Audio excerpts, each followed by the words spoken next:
एकदा सुमित नावाचा एक तरुण आयुष्यात फार अडचणीत सापडला होता.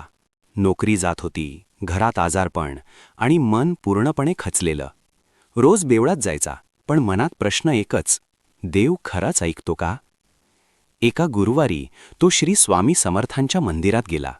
मंदिरात शांतता होती. समोर स्वामींचा फोटो, तेजस्वी डोळे आणि आश्वासक चेहरा. त्या दिवशी त्याने एक वृद्ध भक्ताला बोलताना ऐकलं, स्वामी समर्थांना जर मनापासून नवस बोललास तर ते वेळ लावत नाहीत, फक्त 3 तास शुद्ध मनाने स्मरण कर. सुमितने तिथेच निर्णय घेतला.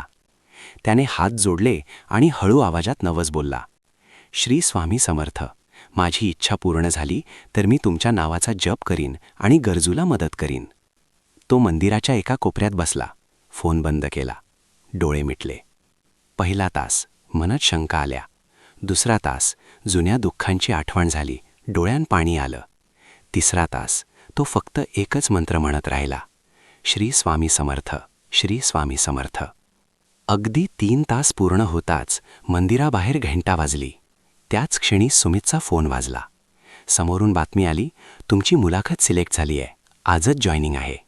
सुमित थरथर कापू लागला.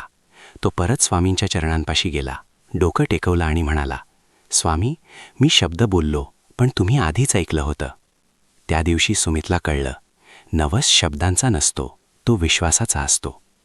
स्वामी समर्थांना नवस बोलताना अट नसावी, श्रद्धा असावी. 3 तास पुरेसे असतात जर मन खरं असेल. स्वामी समर्थ उशीर करत नाहीत, ते योग्य क्षणाची वाट पाहतात.